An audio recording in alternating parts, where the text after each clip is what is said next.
Hello, hello, hello, hello, hello, hello. How's it going, people? Welcome to the stream. Welcome. Today, quite a bit of Arsenal talk. I'm not gonna lie, quite a bit of things to discuss, to talk about, to be basically aware of, and that is something, in a way, I love to see. Now, first things first. The weather report is quite bad at the moment. They're promising a massive rainstorm, thunder, lightning, all shebang with massive wind. If you hear some massive thunder in the background, I'm very sorry. I cannot change that. It's Mother Nature, so hey ho. And anyways, of course, if you're new here, don't forget to subscribe. Like the thing, genuinely like it. It's free. It helps out massively. Helps with the algorithm, everything. Let me know what you think about things in the chat. How you're doing even today. Let me know that all in the chat. What you think about transfers. How Edu and Arsenal are moving at the moment. All that good stuff. But at the moment, Arsenal are actually semi-active. I want to say semi-active because it's been a while since we have signed Calafiori. We haven't signed Calafiori. It has taken quite a bit of time. At the same time, we are trying to do things simultaneously. Something I was very, very pissed and annoyed about, that the fact that we didn't do multiple things at the same time. About a few days ago. At the moment, we are doing it. We are trying to sign and sell at the same time. Finally, Arsenal, in a way, are acting very, very proactive. Not just sitting there and waiting for results to just come in. And yeah, today we have quite a bit of talks. We have Calafiori, we have obviously Nketiah, we have other players, and we have some missed targets we have actually missed on. And that is something I don't like, but we're gonna speak on them as well. So let's dig straight in, I guess. Let's talk about Arsenal. Let's talk about things they have messed up. They're doing well and all those things. And of course, if you enjoyed, don't forget to of course like, subscribe, comment. Let me know what you think about the things that are happening with Arsenal at the moment in the chat. Let's discuss them and all those things. But we are kicking things off with Rule Walters, who, according to reports, has joined Luton Town on permanent transfer following his release from Arsenal last month. Basically, last month Arsenal binned off, literally, for free, 22 players. For free. They easily could have gotten about 50 to 70 million for them combined, even if they weren't very big prospects. But to be honest, for Dewsbury, we could have gotten about 10-15 million, or Okonkwo about 5 to 10 million. Definitely there was some value in Rule Walters and everyone else. So Arsenal definitely missed massive boat on this, because as obviously yesterday we talked also about the fact that Man City, since Pep has joined, has generated 470 million from youth sales. Players who have pretty much never joined Man City, but they managed to sell them for 470 million. Arsenal, meanwhile, let 22 players just go on free like that. But Rule Walters has found a new home. It's at Luton Town. Next year, he's going to be in the Championship. Very interesting to see how he does there. But yeah, best of luck to him. Shame it didn't work out at Arsenal, because I genuinely believe Cedric last season played about 100 to 120 minutes. And I genuinely believe Rule Walters could have played in those minutes. Genuinely, just to get some first team experience. But hey ho. Here we are, it's Arsenal, and as we all know with Arsenal, if it makes sense, they won't do it. Moving swiftly on to Dani Olmo. Yesterday we talked about the fact that he has, by Monday, his release clauses of 60 million stop. Well, finish. They run out, and Leipzig can ask what they want. But there has been news updates from Fabrizio Romano. It's until July 20th, not July 15th, as it was reported. So July 20th is, if I'm not mistaken, Friday. No, Saturday, basically, yeah. Basically, till July 20th. He has £50 million release clauses. And if Arsenal had any sense whatsoever, they would put in those release clauses and just pay the wages. That's it. There's nothing much to do, because if you have release clauses, you pay them, it's out of club's hands. Player wants to join, you sign the deal. See you later, alligator. That's it, nothing more to add. But Arsenal don't tend to do that. The last player we signed due to release clauses was Thomas Partey, and yeah, that worked well in a way, with the injuries and everything. But overall, yeah, July 20th, so we have 9 days to decide whether we want Dani Olmo or not. Obviously, there are other teams who want him. There's Chelsea, there is Manchester City. And let's be real, there are also rumors that Pep Guardiola is looking at Dani Olmo as potential replacement for Kevin De Bruyne or Bernardo Silva. And that is actually quite interesting to see how that develops. But Arsenal are still linked. There are no concrete interest just yet. They like the player, allegedly. I'm not sure, according to reports, whether it's on Arsenal's special list of players they want, the targets they're going to focus the most. But Arsenal have been linked with him, and it will be very interesting to see what Arsenal does with him.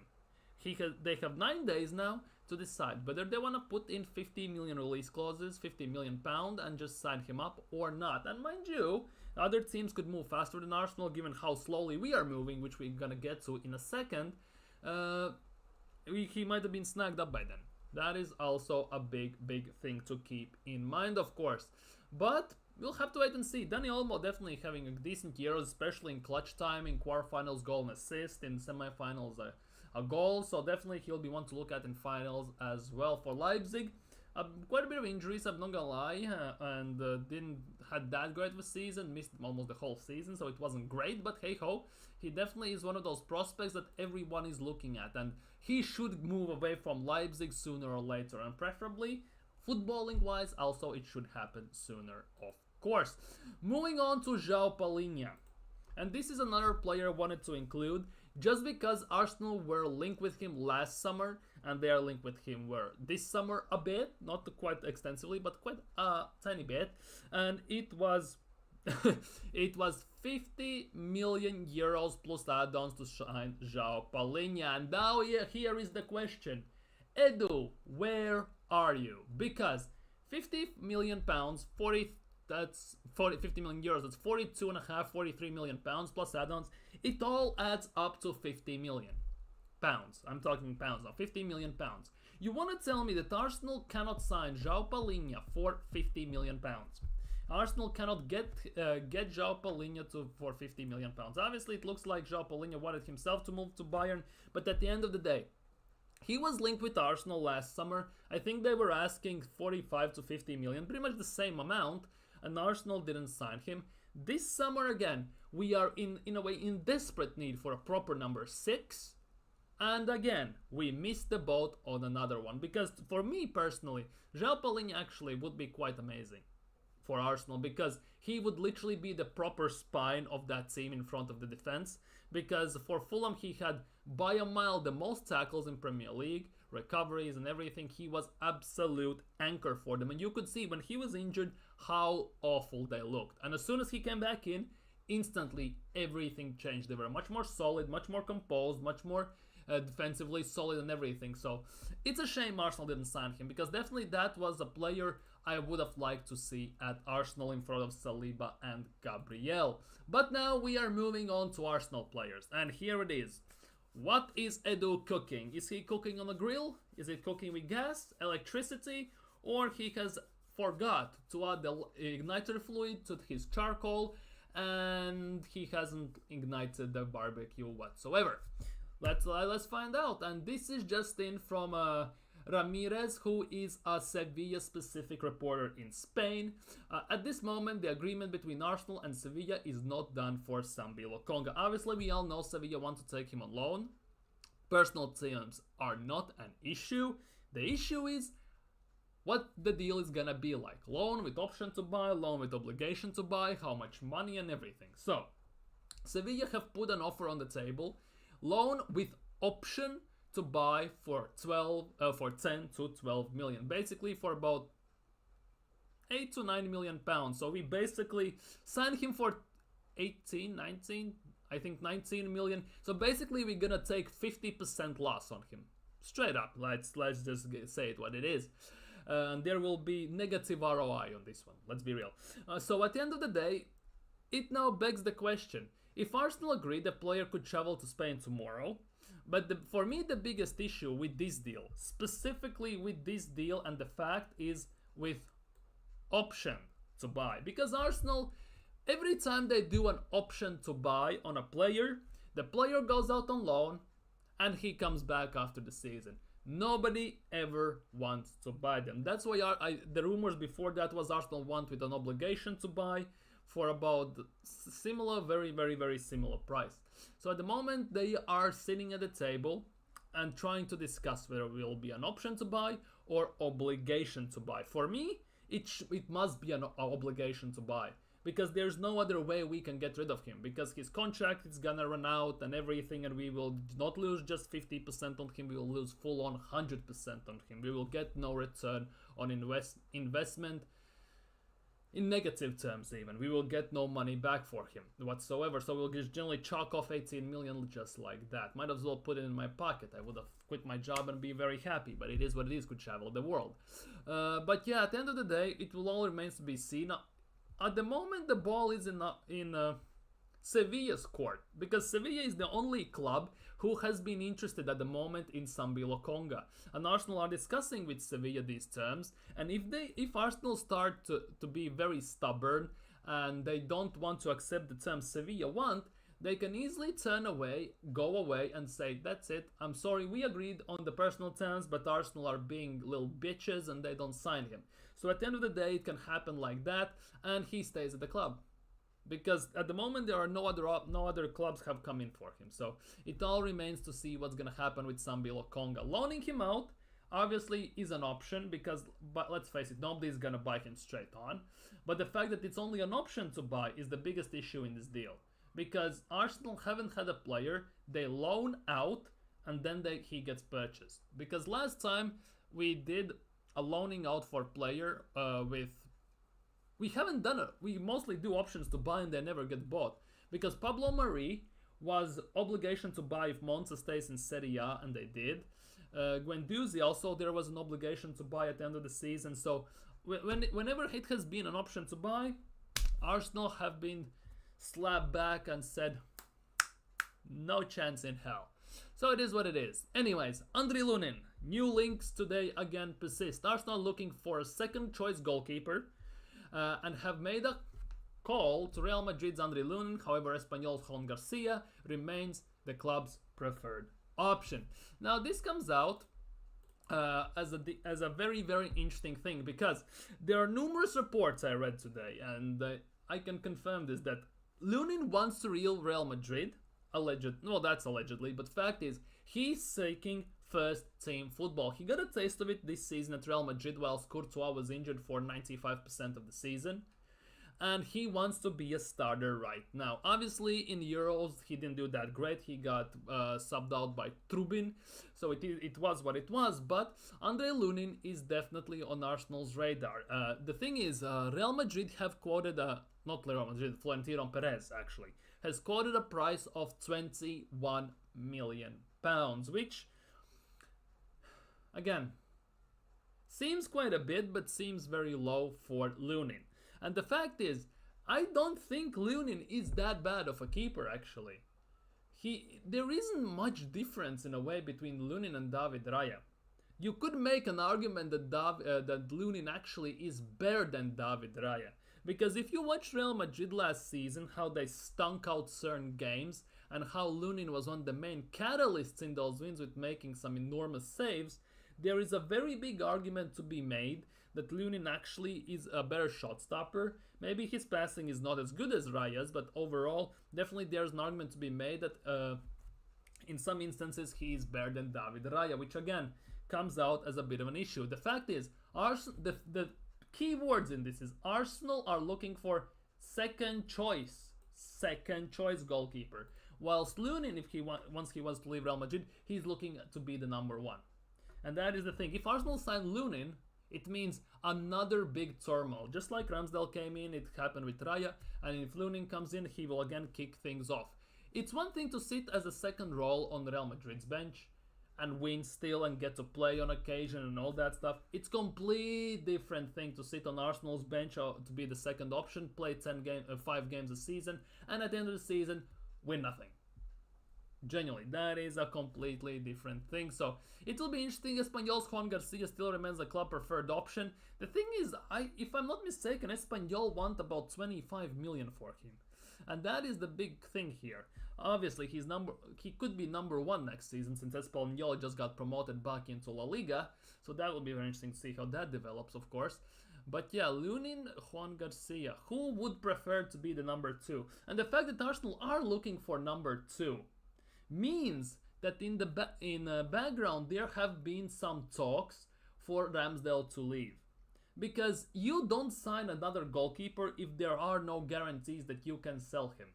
And by the looks of things, Arsenal actually have found a match potentially for Ramsdale to be sold if they are starting to look a bit more heavily for another goalkeeper, for the second choice goalkeeper.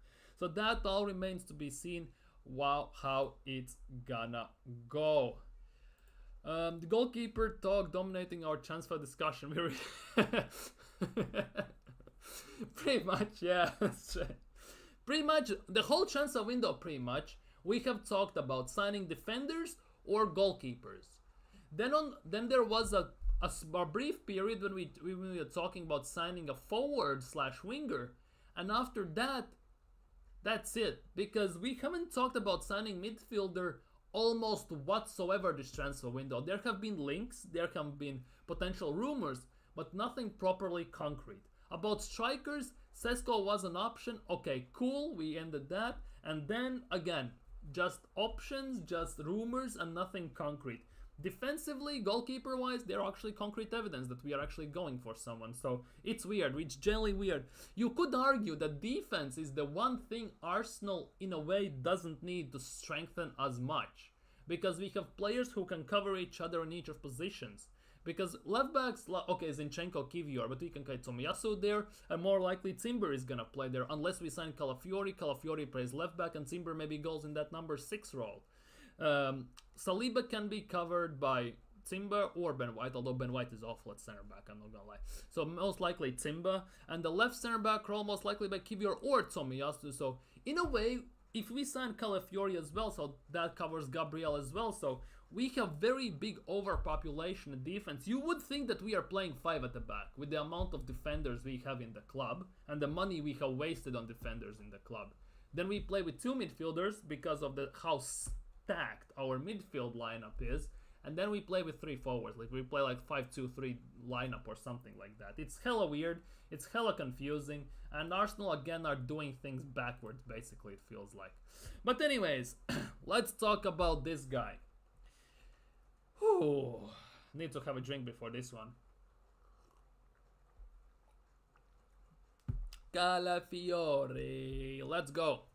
Pizza man. So basically, what's happening with Calafiori? The talks have stalled. Arsenal are struggling a bit to seal the deal for Calafiori. They're actually not struggling a bit. They're struggling with a thing Arsenal do every freaking time they're trying to sign a player. Because if you look at other teams, there are links, then there is bid, it gets accepted or rejected, and then there's instantly another bid that gets accepted. Maybe in a week's time overall, this all happens within a week. Bang, player is unveiled as the team to the signed team. With Arsenal, however, we dilly-dally with things. We put in an experimental offer which is way below the asking price. It gets rejected. Then we offer the actual value that he could be worth. It gets rejected. Then we offer a bit over the top. And then it gets rejected. Mostly because, here is the thing. Bologna are demanding 50 million. 50 million for Calafiori.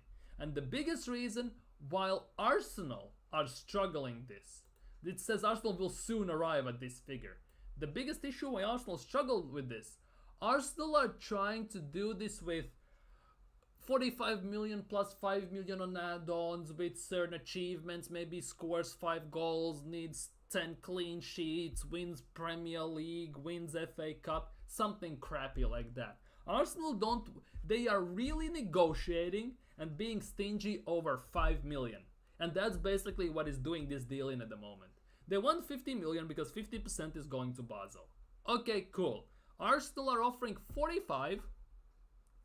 Arsenal are offering 40. Here we go. Arsenal at the moment are offering 40 million euros plus bonuses for a total amount of 50 million. It's been said that Bologna want 50 million straight up. No add-ons, no bullcrap, nothing like that. Arsenal, well, we didn't hear you. Genuinely. What? Turn on your hearing aid, freaking Edu. They want 50 million up top straight on. Genuinely. And that is what Arsenal do every single window. Because what made Declan Rice deal happen this long last summer? Because Arsenal again were dilly-dallying with 5 or 10 million options, bonuses for certain achievements like winning Champions League and everything. Because West Ham are not stupid. We know we have never won Champions League, and how we are going might not win again, might not win for the next 5 years if we keep it like this, to be honest, in my opinion. So again, and then they say, are you dumb? Why would we put on 2.5 million extra for us for winning Champions League if you've never done it and it doesn't look like you're gonna do it? Like, what the hell is this about? Arsenal legitimately putting stupid bonuses that pisses off the other team, and I'm waiting for one moment, as bad as it sounds, that the opposing table side of the team we're trying to sign player from is gonna get so pissed off, they're gonna say, screw you, we are not selling him to you. Genuinely. It's generally going in that direction. Because Arsenal want 40 million plus bonuses, but they want 50 amount overall. And that is the big thing, because Bologna are requesting 50 million plus bonuses and inclusion the sell-on clause. That is also mad. They want sell-on clause on Calafiori. So basically, if they agree to sell-on clause, means if Calafiori doesn't work out, we're gonna sell him for about 25 million, maybe 25 to 30 million, and we then gonna lose half of that as well. Which means technically we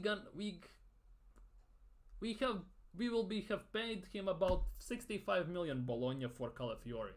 Generally, we sign him for 50, sell him for 30, so that's minus 20 already. Then you get 50% sell-on clause, then it goes to Bologna again, then they get 65, we get 15. So basically we bought him for insane amount. It's just stupid in my opinion.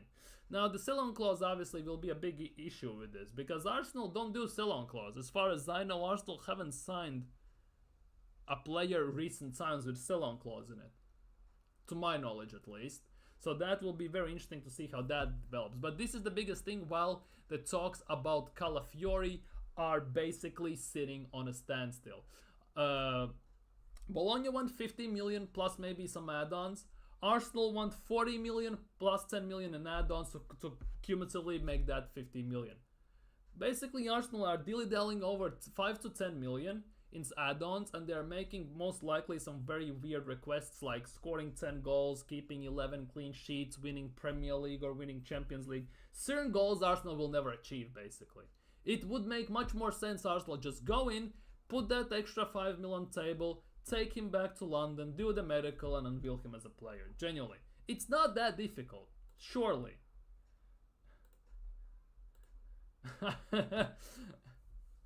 To be honest, I wouldn't be surprised. Wait, my camera doing a madness here. Give me a sec. To be honest, I wouldn't be surprised. I genuinely wouldn't be surprised if they piss off Bologna so much that the price goes up to 55 million now. Wasn't Declan Rice initially also 90 million? And then we somehow managed to pay 105 million for him, something like that.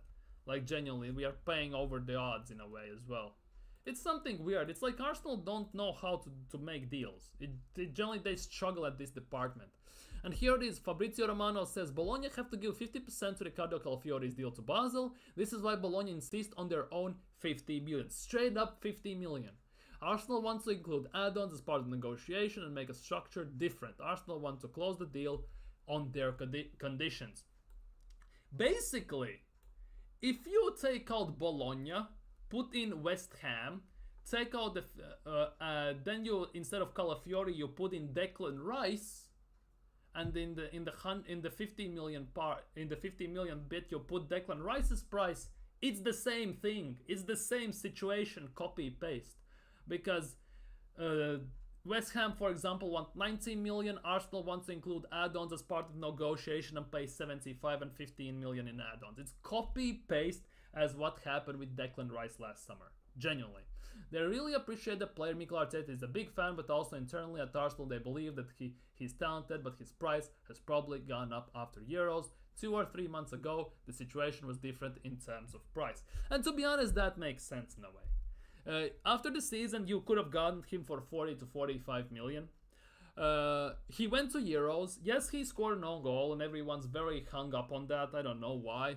But overall, for Italy, you could argue he was a top 3 performer for that Italy side this Euros. And that's why the price has gone up even more. Not to mention the fact that Bologna finished in Champions League spot. Teams are starting to nick their best players. United just signed Zirkzee, it's been confirmed, so they're losing their best players. They lost their manager to Juventus and everything. They're getting picked apart basically, and that's why they want to cash in as much as possible, especially if there are sell-on clauses on certain players, just so they can try and replace the players. Because we are hearing already that they are discussing potentially buying Kivior, genuinely buying Kivior back on the deal. The Arsenal paid the money, let's just say 15 million, and then instantly they're trying to basically pay 25-30 million for Kivior. It's already been talked about, so it is actually kind of insane how this is going. But I genuinely thought, it was reported 2 days ago that Arsenal want to sign Calafiori and deal will be done by the end of the week. We are almost at Friday. The week is almost over, by the way. And we are nowhere closer than we were to signing Calafiori than we actually were, I would say, 2-3 days ago. We are on the same spot. Mad. It's actually insane how this is happening. Generally, Arsenal need to learn how to do transfers. Anyways, moving swiftly on. Edward and Nketiah. Huzzah. Code of Side understands that Marseille are preparing an opening offer in the region of 25 million euros. Keep that in mind, euros, about 19 million pounds, 20 million pounds. 20 million pounds for Edu Nketiah. Arsenal, however, are understood to value him closer to 35 to 40 million. Yeah, basically 30 something million pounds. Now, what you're saying? This is how Arsenal. Yep, pretty much straight up. It's rinse and repeat year in, year out. Rinse and repeat with big deals year in, year out. We are only 36 days on Premier League opener as well. Exactly, 36 days from Premier League. In 14 days 13 days. I think it was 23rd, 25th. Okay, in 2 weeks we have to play against Bournemouth in the first preseason game, by the way. In 2 weeks. In a week, I think, or in a week we are... at the end of the week we are gathering together to start the preseason preparations. What have we done? We let Cedric left, El Neni left. We binned literally 22 youngsters. 2 of them could have been in our main squad, arguably, at the moment. And yeah, that's about it, to be honest. We sold Mika Biereth. Cool. And we got some sell-on clause for Mari Hutchinson. That was about it. That's what Arsenal have done this summer window. And preseason is about to kick off. We're gonna fly to USA and everything, and nothing has been done yet. This is very displeasing, I'm not gonna lie. Anyways, Arsenal won 35 to 40 million euros for him. And to add on top of that, Arsenal may feel that they're in a strong position to hold out for more money, as well as Marseille. Nketiah is also attracting interest from Brentford, Palace, Everton, West Ham, Wolves. Sources believe these clubs could also make moves for him soon. So you want to tell me 1, 2, 3, 4 that there are 6 clubs in the world who would like to sign Edu Nketiah, and we still haven't sold him? 6 clubs want Edu Nketiah, according to reports. Marseille is more concrete than the rest of them, and we still haven't sold him. Arsenal won 35 to 40 million. So basically, what we are hearing, at first, in the beginning of the window, we valued him up at 30 million pounds, which makes reasonable things since he's on 100 grand a week, he's just re-signed, he's Helen graduate, it will be pure profit for us, he's English, so English tax applies, especially for Premier League, and yeah, that's about it. He's Premier League proven, let's just say that. Then a week later we heard that Arsenal won 50 million for Edu Nketiah. So that price instantly has been pretty much cut down by 20%. Mad, isn't it?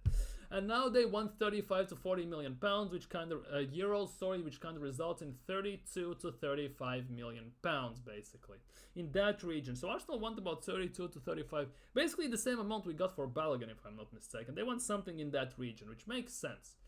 So what they're saying, the first offer from Marseille is gonna be about 10 million short, based on the conversion rate, and it's been already rumored that Arsenal are gonna turn down that offer. So at the end of the day, it basically means that Arsenal are really in a strong position. They're convinced that someone will bid for him the 30 million pound at least mark. So that is very interesting to see. Crystal Palace, do they need a striker? They have Mateta, they have Edouard might leave, so they might definitely need a striker. Brentford, they have Tony Van Biska, whatever his name was. Forgot his name on top of my head. But if they sell Tony, they want to replace him with Edu Nketiah. Yeah, that's gonna work well.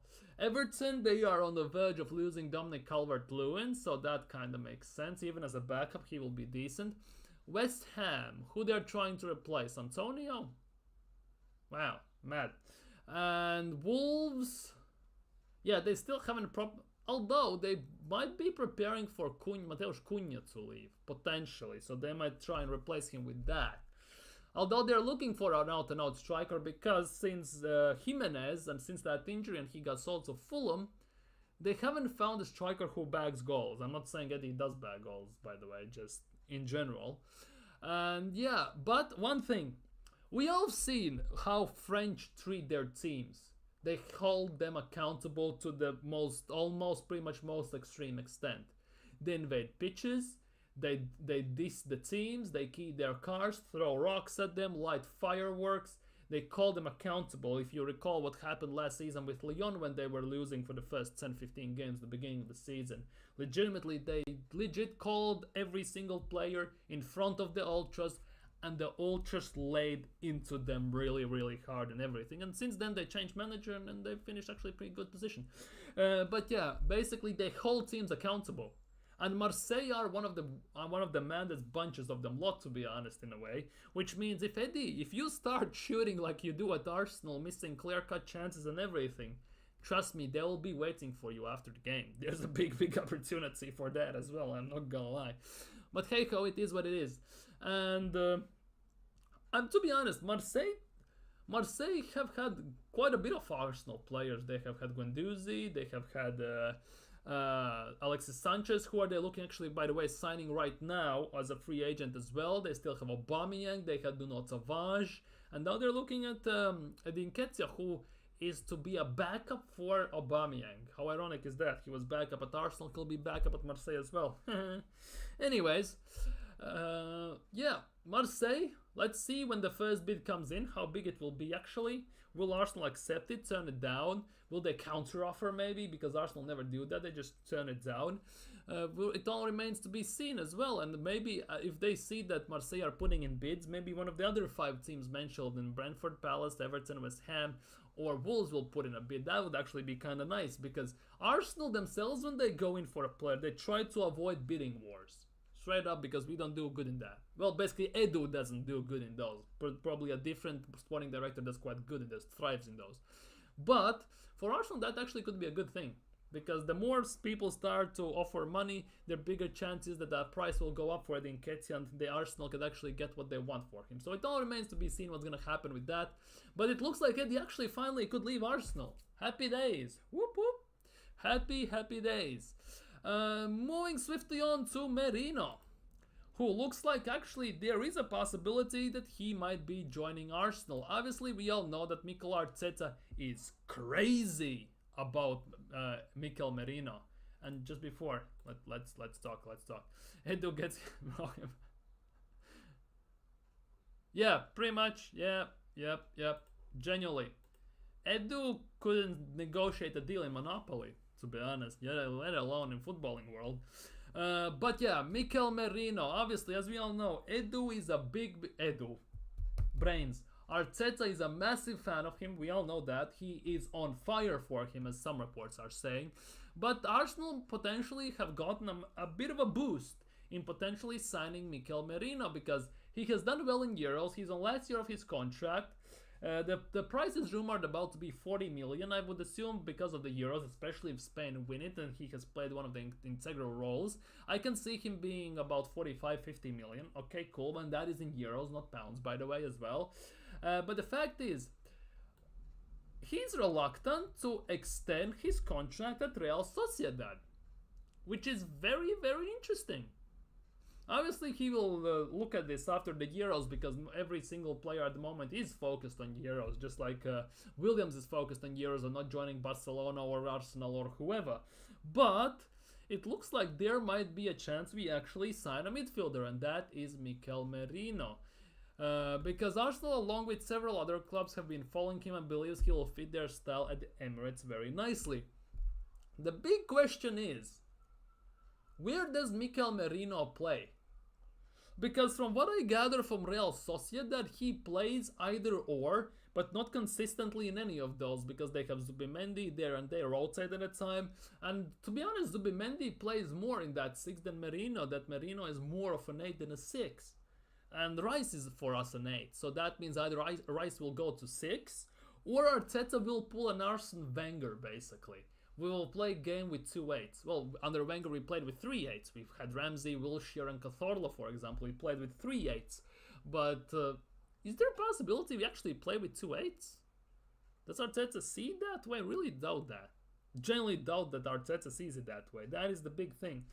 But yeah, Merino is also on the radar of several top clubs. It's Sociedad wants to reign with him. That's obvious, of course. As Zubimendi has said, he doesn't want to leave. Let's see what happens with Mikel Merino, of course. Let's see. However, there's a chance keeping him slim, as he seems to be seeking a new challenge, which is actually pretty darn good for Arsenal. Now, if we look at some latest transfer news, what the hell is this? Now, let's check this. Let's check this.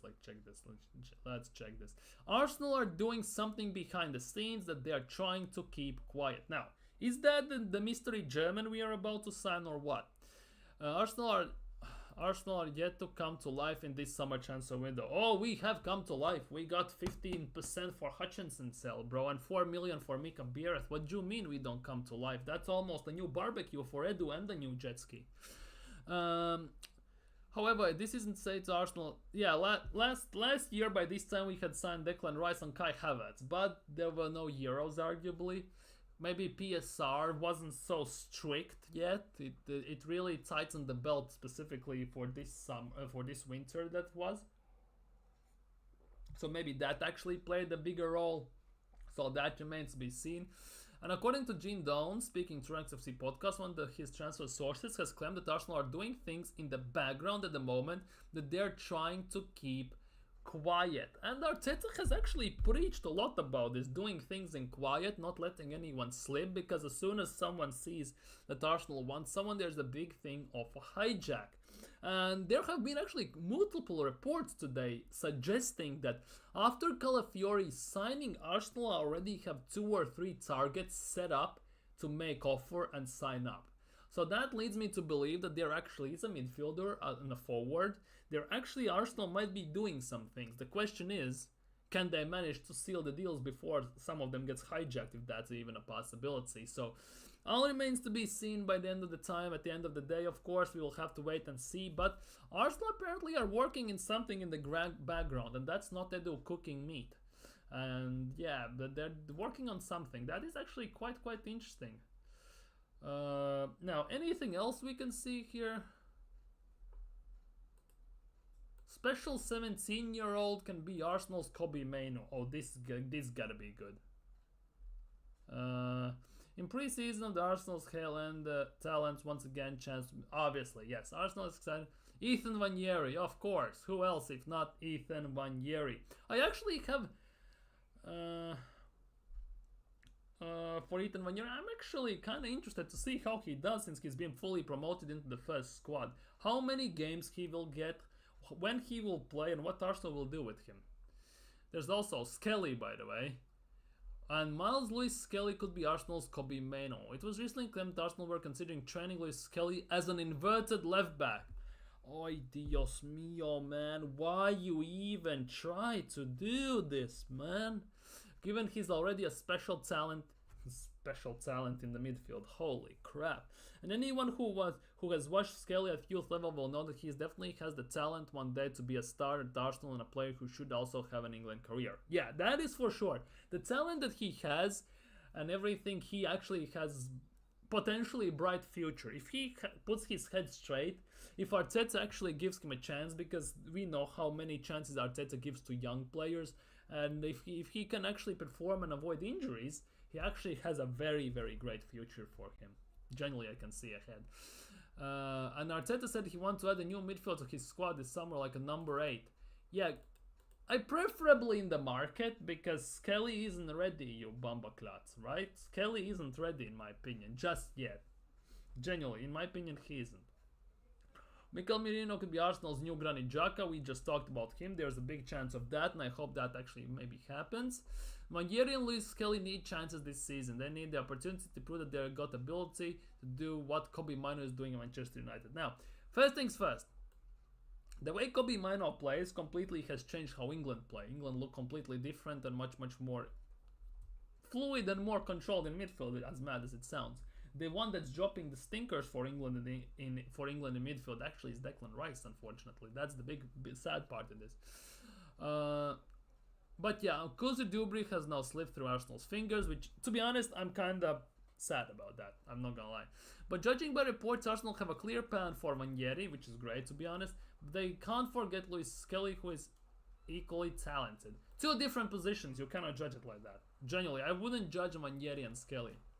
Different type of players, in my opinion. Genuinely. Anything new? Arsenal lead Barcelona in transfer race as deal agreed with European club. What the hell? How you're leading Barcelona in anything? Oh, it's Mikel Marino. Never mind, we talked about that. So by the looks of things, there are not many more news for today. And it looks like Arsenal... Whoa! What have I done? Looks like Arsenal have linked with everyone, and they may be gonna try some players. We'll see what happens. But Arsenal are actually being very active in the window at the moment, in a way, because they're trying to sign and sell at the same time, something Arsenal actually almost never do, which is very nice and refreshing to see. Hopefully Arsenal actually can manage to get Calafiori done by the end of the week, basically by the end of tomorrow, because I doubt it will happen on Saturday or Sunday. Although if they take breaks on signing players during Saturday and Sunday, although it feels like that with Arsenal, to be honest, it would be a mad one. But yeah, hopefully Arsenal get Calafiori done by the end of the week, and then we can move on to a midfielder and an attacker. I want a striker, by the way. I want a striker. Tony, Gyökeres, whoever, get it done. I want a midfielder as well. Whoever, Mikel Merino, and another one, preferably even 2. Need a backup for Bukayo Saka, need a backup goalkeeper. We need 5-6 players, for frick's sake, and that is the biggest annoying part. Because every single window we are 2 players short, actually, of having a proper bench. And that is the biggest issue at the moment. But yeah, this is the end. I'm gonna finish it here. Thank you guys so much for being here. You have been freaking fantastic. If you're new here, don't forget to subscribe. Hit that like button, share the video, stream, and everything. Hope you had a great day. Hope you have a great Friday tomorrow, last work day of the week. Hope you are having a great time. Unfortunately, 3 days without Euros, so it's gonna be a bit boring, but hey ho, it is what it is. But yeah, from me for you today, that will be it. You have been amazing. Take care. See you all tomorrow.